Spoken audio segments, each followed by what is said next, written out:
Hello everyone, my name is Allison Nardine, and I am obviously very white. I am also a Christian, and until rather recently, I believed that slavery ended with the 13th Amendment and racism ended with the Civil Rights Act of 1964. I was raised in the predominantly white city of Bend, Oregon, and so I was able to grow up completely oblivious to racism. Thankfully, that white bubble was popped when my mom took me to the Justice Conference in Chicago. The theme was racism and mass incarceration. I quickly realized that racism is in fact very alive and is still seriously impacting the lives of African Americans across the country. I also realized how my ignorance and silence around these issues only perpetuated these systems of oppression. Shocked by how oblivious I had been and at how white my world really was, I instantly dove into research. I wanted to learn as much as I possibly could about the history and current events of racism in our country, and what my role as a white person was in dealing with those systems. And so I decided, and through that research my thesis project was kind of born, and I decided to create an informational website for white Christians and just white people in general about these topics.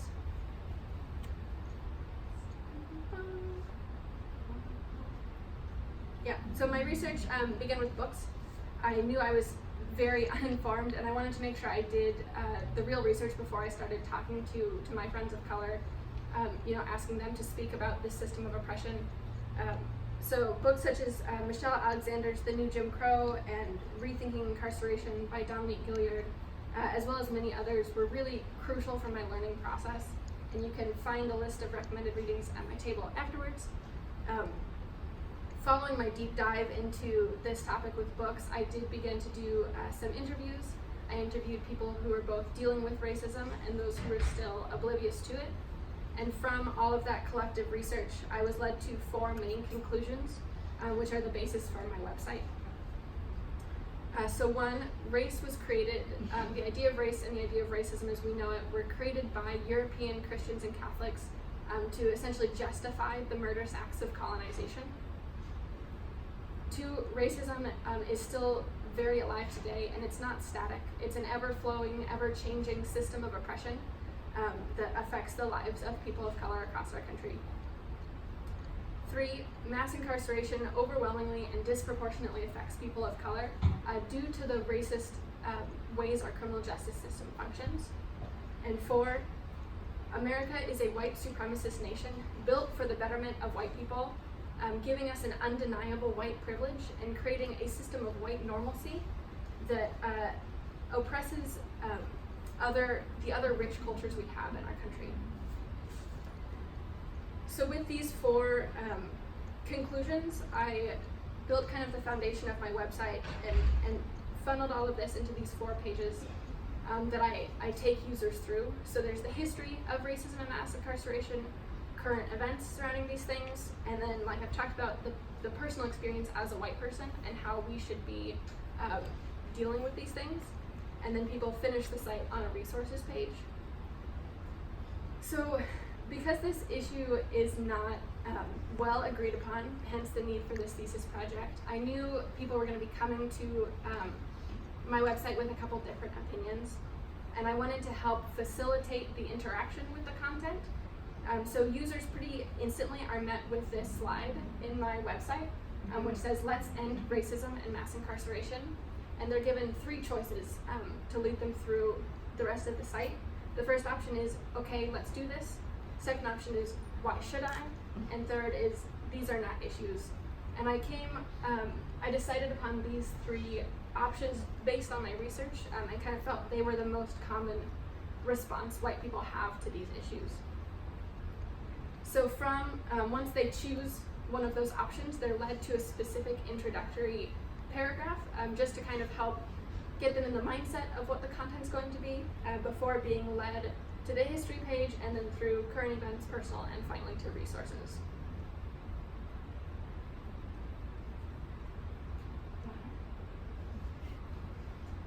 So I'm going to spend the rest of my presentation talking about the content, because that is the most crucial part of this thesis project.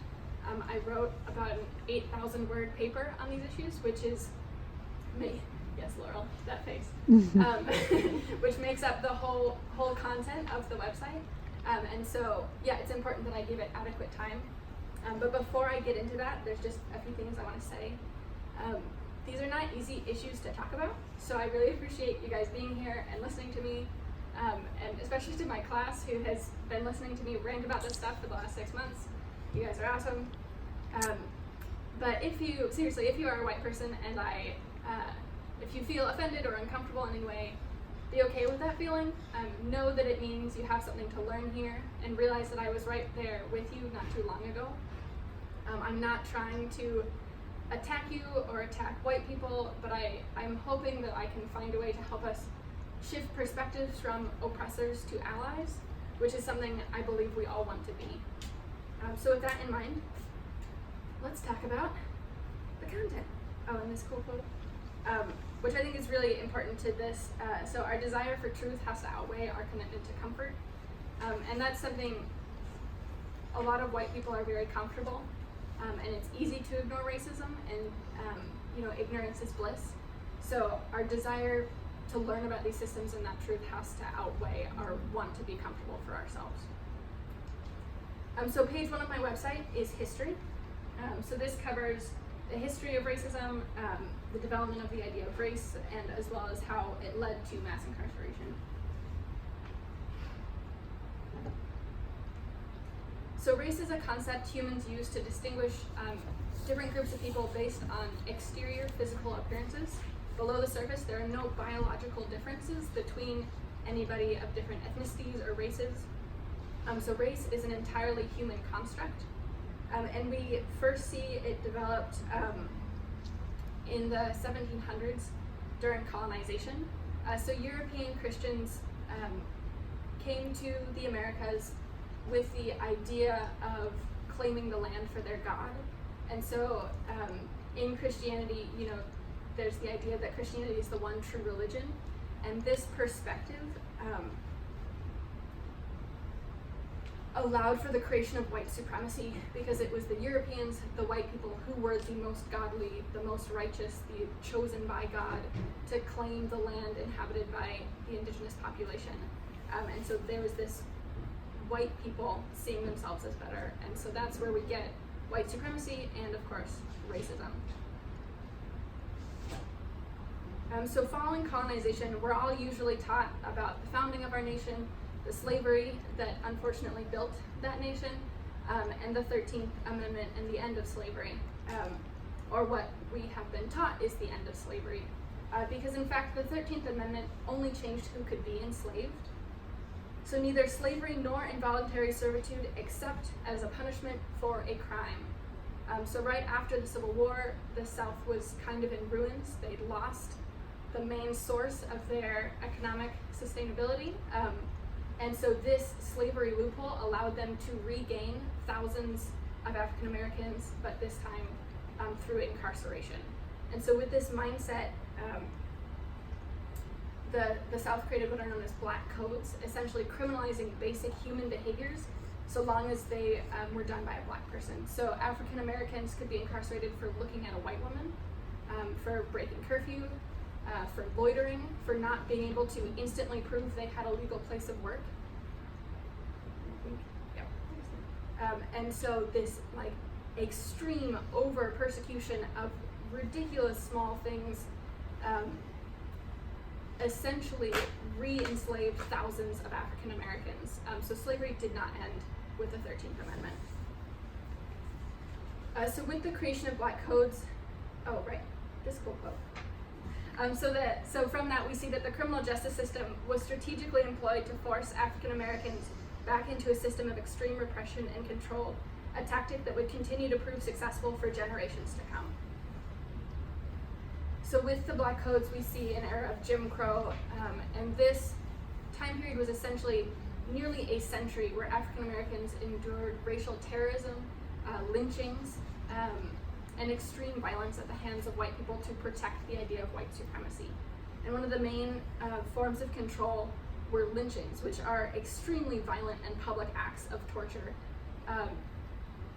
that are just ridiculous.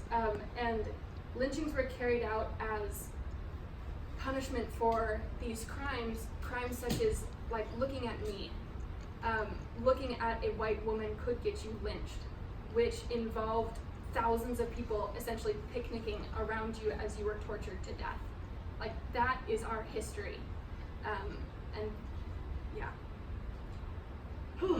Yeah. So through this criminalization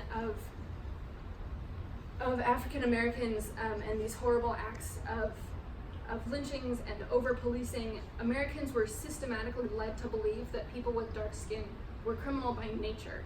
And that is something that we still see is an ideology that holds true today. Which brings us to our current events section. Yeah.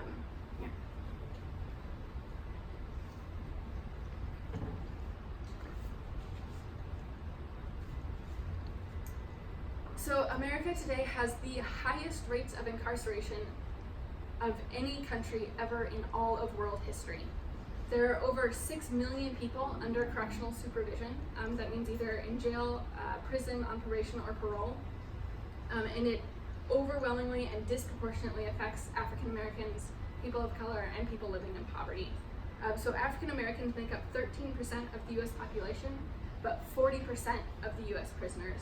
And it's important to note that there is no ethnicity or racial group in America that commits rates of crime at any higher levels than any other group. It was actually found in a recent study that white people are proportionately to, since there's more white people in this country, but proportionately to how many white people there are actually more likely to commit the majority of crimes than any people of color. So this statistic is not representative of actual crime rates.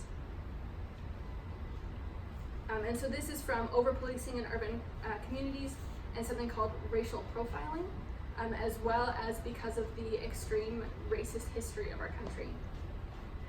So racial profiling is the use of race or ethnicity as grounds for suspecting someone of having committed an offense. Because of our history, this is an unfortunately very commonly used tool by law enforcement and citizens to inflict unnecessary, undue harm on people of color. One example, racial profiling leads to a ridiculous number of traffic stops by police officers. A study found that African Americans are 30% more likely to get pulled over than white Americans are, and also more likely to get ticketed in traffic violations. And the same is true for the Latino community. And the worst situation that comes from racial profiling is death. So in 2018 alone, there were over 996 people killed by police officers. 30% of those were African American, and essentially African Americans were 3 times more likely to be killed by police officers than white people. And again, African Americans make up 13% of the US population, and yet we're 3 times more likely than white people to be shot and killed.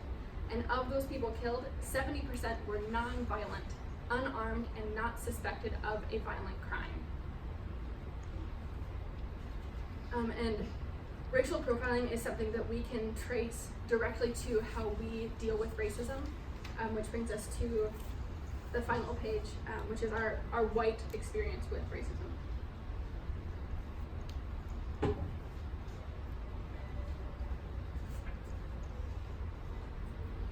So racial profiling comes from something known as implicit racial bias. Our brain uses these subconscious implicit memories to make snap judgments about new or stressful situations. So this helps determine how we interact person to person when we first meet somebody, or our fight or flight responses. And this implicit racial bias is developed through the course of our lives, depending on the media, the TV we see, and it just kind of forms in our subconscious, so can go completely unnoticed our whole lives. For example, African Americans are in movies are shown as gang members 65% of the time. Like 65% of gang members in movies are African Americans, when only approximately 30% of actual gang members are. So we are taught by the movies we see, the media we see, to have this negative bias towards African Americans, which leads to things like racial profiling and instances where we can actually kill an innocent person. So for example, if you picture a criminal in your head, what do they look like? If you picture a drug dealer or a gangster, are you picturing a black person? If you walked in on a fight between a white man and a black man, who do you assume is the innocent one? That's your implicit bias at work. Recently, a black security officer prevented a mass shooting and was killed by the white cop who showed up because they thought the black security officer was the shooter, not the white man he was holding down. So this is a very serious thing that all Americans have ingrained into us because of the racist history of our country.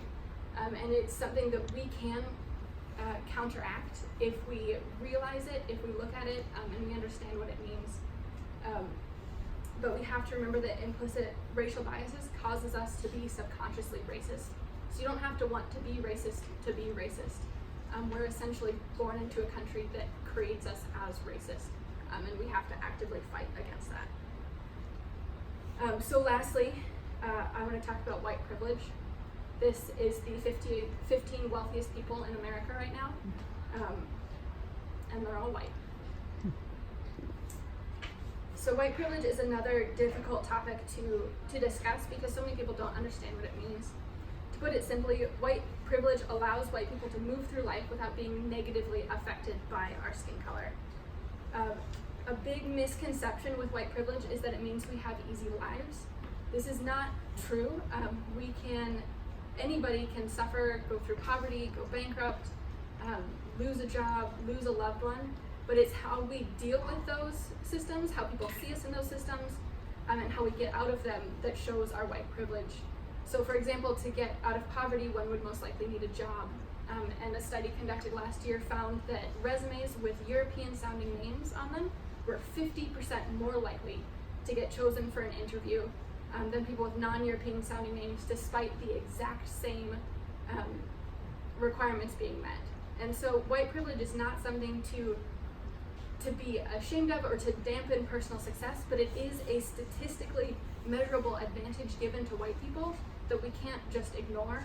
We need to realize our white privilege and find ways to use it for the benefit of people who are not born with that privilege. So that was just the tip of the iceberg of my thesis project. If anything I said was interesting to you, or you want to learn more, or I really pissed you off, come talk to me, check out my website. I'm really pleased with the end result. It is 8,000 words long, so it's something to really dive into and to understand these conversations better.